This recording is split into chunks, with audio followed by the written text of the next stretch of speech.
kedua, konsep debit kredit dalam akuntansi pemerintahan. Yang ketiga, siklus akuntansi. Siklus akuntansi itu hampir sama ya antara akuntansi pemerintahan dengan akuntansi perusahaan ya.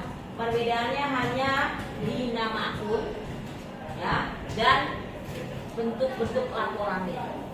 Ya, kalau di akuntansi perusahaan ya laporannya itu biasanya pada umumnya laporan laba rugi, kemudian laporan ANKAS, laporan perubahan modal, kemudian laporan neraca. Ya. Sedangkan kalau di akuntansi pemerintahan itu laporan realisasi anggaran (RA), laporan operasional, laporan selisih anggaran lebih, ya, dan laporan yang terakhir adalah laporan apa? CARK, catatan akuntansi, laporan keuangan.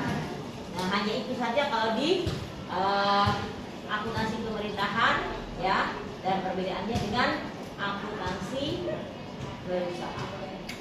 Oke, lanjut. Nah, ini PDA ya. Pesan dasar akuntansi itu sama kan dikatakan tadi, aset sama dengan kewajiban ditambah ekuitas ya. Sama, kalau di akuntansi perusahaan ekuitas dana diganti dengan modal. Ya. Nah, kalau ekuitas dana di akuntansi pemerintahan itu ada 3. Ekuitas dana lancar, kemudian ekuitas dana investasi, dan ekuitas dana cadangan. Sedangkan kalau di akuntansi perusahaan ya ekuitas dana itu diganti dengan modal. Modal ada 2. Catat ya nak. Ya, betul-betulan ini. Modal asing dengan modal sendiri. Kalau modal sendiri itu ya, modal sendiri itu bisa bisa modal perorangan maupun modal lebih dari 1 orang. Ya, misalkan 2 orang, 3 orang, ya, itu dikatakan sebagai modal sendiri. Sedangkan kalau modal pinjaman bisa berupa utang, ya, utang jangka pendek maupun utang jangka panjang. Itu namanya modal pinjaman. Ya, bisa masuk ke dalam kewajiban dalam persamaan dasar akuntansinya. Bisa kan? Bisa, itu adanya di sebelah kanan ya. Aset sebelah kiri sama dengan kewajiban ditambah modal. Gitu kan? Nah, kalau misalkan modal pinjaman berarti masuknya ke dalam kewajiban. Kalau modal sendiri masukkan ke dalam modal. Kalau di akuntansi pemerintah. Sedangkan kalau di akuntansi perusahaan yang maaf. Kalau akuntansi pemerintahan itu tadi ekuitas dana lancar, kemudian investasi dan cadangan. Oke. Nah, untuk konsep debit kreditnya, ya, artinya tuh ya, aset itu apa artinya? Ya, sumber ekonomis, ya, kekayaan yang dikuasai oleh pemerintah daerah, ya. Kalau akuntansi pemerintahan. Tapi kalau misalkan akuntansi perusahaan itu adalah aset kekayaan yang dimiliki perusahaan, baik milik perorangan maupun milik bersama. Berarti artinya lebih dari 1 orang, bisa 2 orang, 3 orang, 4 orang, bersama. Kewajiban utang, ya, utang yang timbul dari peristiwa masa lalu dengan penyelesaian membuat aliran keluar sumber daya pemerintah daerah di masa yang akan datang. Tuh, ada itu ekuitas dana. Itu buat kekayaan bersih, ya, selisih antara aset dengan kewajiban. Ekuitas, ya, dan sesuai dengan rumus.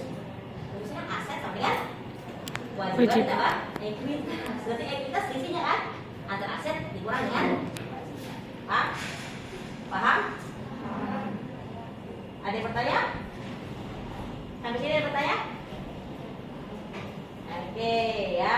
Kalau di dalam akuntansi pemerintahan debit itu disingkat dengan DR, ya. Kalau di akuntansi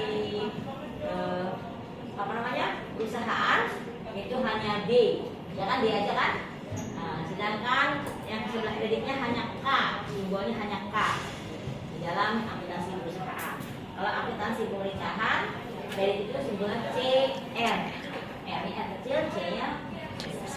Oke. Nah, ini saldo normal tuh nih, ya. Beda tuh nama akunnya tuh, lihat. Ada aset, kewajiban, ekuitas, sama ya, ekuitasnya diganti dengan modal. Pendapatannya LO, pendapatan ada dua, pendapatan LO dengan pendapatan LRA. Ya, kemudian beban dengan belanja beda tuh, lihat. Karena sama-sama pengeluaran kan, beban mengeluarkan uang, belanja mengeluarkan uang kan, berbeda. Ya, belanja sama beban beda. Ya, oke. Kemudian penerimaan pembiayaan, ada yang terima biaya, ada yang mengeluarkan biaya. Artinya, kalau penerimaan biaya itu sama dengan piutang. Apa namanya? Piutang. Ya, sama dengan piutang. Kalau misal pengeluaran pembiayaan itu sama dengan ya, kemudian ada estimasi pendapatan, ada estimasi penerimaan pembiayaan, apropriasi bukan ya, belanja. Nah, itu apropriasi apa kemarin? Apa arti apropriasi? Tadi nanya. Ya, terus estimasi itu perkiraan. SAL itu selisih anggaran lebih. Ya, kadang-kala anggaran itu bisa lebih, bisa kurang.